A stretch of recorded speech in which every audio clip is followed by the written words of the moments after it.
Notre Dame football recruiting fans, welcome back to the channel. My name is Brad Hughesby, and today I have yet another video. We're going with a mock class. These can be taken many different ways. We're just about 1 year away from this 2023 National Early Signing Day. Assuming that period stays intact, I've heard some rumblings that it might just go back to the February one, but I doubt that happens. Early signing day for the 2022 class will be among us in just a few days, Wednesday through Friday of this upcoming week. I'm filming this on a Sunday. So, yeah, we're pretty much right here. 2022 class is probably wrapped up. Maybe they'll add another defensive lineman. Maybe they'll add another safety. Devin Moore is a possibility for sure. He's probably the last top target left. He's currently in Gainesville, Florida for an official visit with the Florida Gators. I want to note that. But yeah, we'll see what happens with the 2022 class. But this is a 2023 video, so let's get right into that. At quarterback, it's a three-way tie, but I decided to include Dante Moore for the fun of it. Dante Moore is a five-star quarterback from Detroit, Michigan. I'd say top three: Michigan State, Michigan, and Notre Dame. Tommy Rees has a very close connection with Moore. Moore is also good buddies with Carnell Tate, five-star wide receiver target from IMG Academy. So if either one of them commits first, it would definitely help the other's recruitment, but this one's far from over. Going to take his official visits, maybe even some game day visits next year. I have no clue when he plans on committing, but quarterbacks usually don't stretch it out past the summer. I feel like pretty much every major quarterback knows where they're headed before their senior season starts in the fall. So that's something to note. We'll see what happens, but Christopher Vicina and Jackson Arnold are two other takes, I believe. Maybe not Vicina, but yeah, Notre Dame is looking really good for three top 100 quarterback targets in the composite 247 rankings. And then Avery Johnson is another guy to note. I actually think he would end up committing to Notre Dame if they gave him the green light, but I just don't think they're going to do that. I personally like Vicina, Arnold, and Moore better than I like Johnson. At running back, Notre Dame already has Cedric Irvin, four-star running back from Gulliver Prep in Miami, committed. They're probably going to take a second, depending on if they take a transfer guy. If anyone transfers out, we'll see. But I like them to land Jaden Lamar, four-star running back from Lake Stevens, Washington. Washington is a school to know here. Michigan as well. Doesn't have a top schools list or anything, but those are probably the three schools to know. Very early in his process, wants to take some more visits. Has only been on campus once, I believe, and that was for the USC game, but he might have been on campus in the summer too. I'm just forgetting that. Wide receiver. Notre Dame has three wide receivers committed in the 2022 class. Only one of them I'd say is really locked up, though. Morion Walker is still talking with Michigan, Mississippi State, Bama, CJ Williams, UCLA, and USC. So if Notre Dame can land all three guys in 2022, I would expect them to only probably take two wide receivers in 2023, maybe a portal guy as well, grad transfer. But yeah, big names to know: Malik Elzy and Carnell Tate. That's who I have written down on my list. Now, that could change.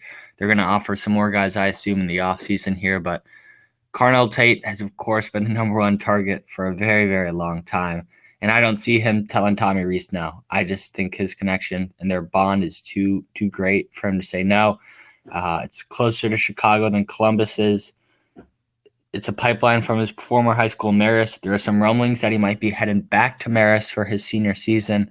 I don't know. I won't go too far into that, but Carnell Tate is definitely the big name, and everybody watching this video, a guy who they probably all know. Next, Malik Elzy, four-star wide receiver from Simeon High School, a powerhouse basketball school. D Rose played there, a few other guys, but it's been playing phenomenal football. Ranked in the top 250 according to Rivals, is a composite four-star according to 247. His team isn't all that great, but hey, he's a very, very talented player. Looks good in these camp settings, 7-on-7, whatever. Measurables are really good. Dill Alexander was actually at his school just a few days ago, checking in with the coaching staff and whatnot, as it's not too far from South Bend, maybe an hour and a half. But Malik Elzy, definitely another guy to know. Very talented wide receiver from the Chicago area. Tight end, I think Notre Dame's going to stick with just one. Cooper Flanagan from San Francisco, De La Salle High School is locked up. I don't think he's going anywhere, not looking at any other schools. That's all you need to know. for the tight end position. Next, we have offensive line. The offensive line is very weird. Notre Dame just signed 5 guys in 2021. 5 guys. They are probably going to sign 5 guys in 2022. None of those guys are wavering. They were all actually on campus for their second official visit. As I'm making this video, they're still in South Bend. So you head to 2023, you don't need a ton of guys. I expect them to probably take just 3 or 4. The top targets being Proctor for number 1 Iowa, Xavier Nwankpa's teammate. Dylan Senda and Trevor Locke are 2 guys that are kind of under the radar. Both don't have offers, but if the new O-line coach comes in, I'm assuming, going off the assumption there will be a new O-line coach, they could probably offer them. I would expect Notre Dame to win both of those recruitments if they do, in fact, offer. And then 2 other big targets, Chase Pesontis and Charles Jagish. Jagish is the only guy I would probably pin to Notre Dame or put in a pick for if I could, but I think he's going to take his time a little bit more, take his officials. Pesontis, same thing. Proctor, same thing. So it's very early for these guys in their recruitments, but yeah, if I were to guess right now, I'd say Locke, Pesontis, Senda, and then give me Jagish. Jagish I probably feel the most comfortable with, though. And then headed to the defensive line, this is where things start to go just wild. Notre Dame already has 2 high 4-stars, if not 5-star. Keon Keeley is officially a composite 5-star, by the way. They have Keon Keeley and high 4-star Brennan Vernon committed. And then they're looking really good on guys like Samuel Mpemba, who I had the pleasure of interviewing a few months ago. And then they also are looking very good in Jason Moore's recruitment, defensive tackle from DeMatha Catholic High School in D.C. So if you can land all 4 guys, that's who I'm actually going to put in. That would be crazy. But Devin Houston, interior defensive lineman from D.C., is another guy. Ashton Sanders, watch out for him. They're really looking good, though. I don't think they're going to take too many guys. And then DJ Hicks is a really big target. David Hicks, excuse me, is a really big target from the Texas area. He's a guy people don't really talk about, but Notre Dame is creeping there. Texas A&M, Texas are probably the top schools there, but definitely don't sleep on the Irish in his recruitment, but it's still very early. A lot of these guys want to take their officials. I completely understand it, but you'll see a lot of decisions coming this summer and spring. Official visits start, I believe, somewhere around the mid-March, early March time period. But yeah, I might be wrong on that. As I head to Chris Rufferson's huddle, I'll turn on his film. If you were curious, Dante Moore was just on. Linebacker, just signed 4 guys, held off. I honestly thought they were going to take Sebastian Cheeks there for a little bit. He's planning on signing with North Carolina this Wednesday. But they only took 4, a class of Jalen Sneed, Nuwafe Tulimaka, Joshua Burnham, and Nolan Ziegler. Stud class. Just phenomenal. Probably the best linebacker class in the country. But you still got to land another guy or 2 in the 2023 class. I honestly think it might just be 1 guy. I think they're just going to stay with Drake Bowen, but we will see Tamir Robinson, Trey Edwards, Troy Ford. I'm just trying to name off some of these names that are other possibilities. They're possibilities, but not too sure they're likely to happen. I think it's just going to be Bowen in the 2023 class. Now to cornerback. Very interesting. Notre Dame just landed a huge commitment from Justin Rhett yesterday. Top 100 cornerback from Vegas. So you already have 1 guy down. You'll need a few more. According to my document that I made a few hours ago, I have them landing Christian Gray, 4-star corner who's actually on campus right now from St. Louis, Missouri. This is his. He's here in June. Went back for the cookout in July. Was back for the Georgia Tech game, I believe, and then he might have been back for USC as well. This is his 4th or 5th time on campus. So he's back. I wouldn't say commit watch, but I think Notre Dame leads after this visit. And then I put him in the thumbnail, so I'll include him, Malik Muhammad. That's a little bit of a stretch, though. But I have Malik Muhammad as well.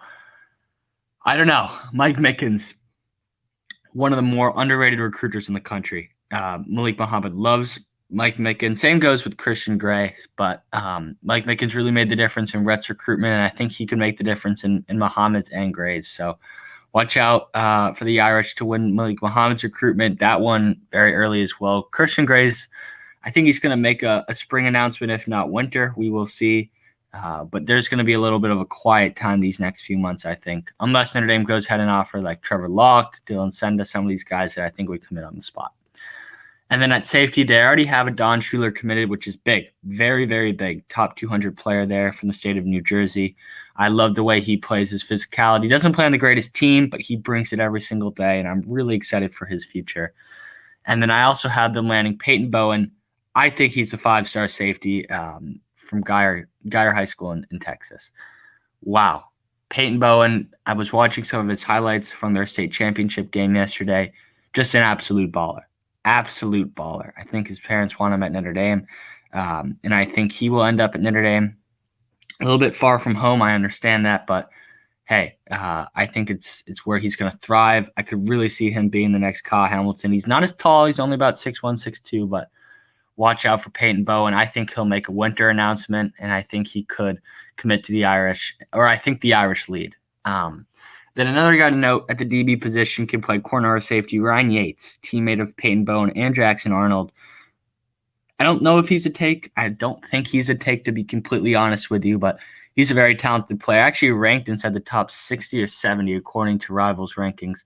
Don't think he's that high, but he's definitely a top 250 or 300 player in my book. So, yeah, Notre Dame is looking phenomenal. I actually ran the numbers to see what a class would some of these guys look like. It was in the 300-plus range according to 247's composite class calculator, which is a pretty good way to read this, is they take the composite rankings from Rivals, ESPN, and their own individualized rankings and then compare it to the other teams and whatnot. So, yeah, I don't think it's going to be a massive 27-guy class like it was in 2021, but I think it'll be just over 20, and you'll see some very talented players from all over the country, as you always do. But with Marcus Freeman at the helm, who knows what's going to happen? And that's it from me. Thank you guys for watching. I appreciate all the recent support. Make sure you like and subscribe if you liked what you heard, and that's it.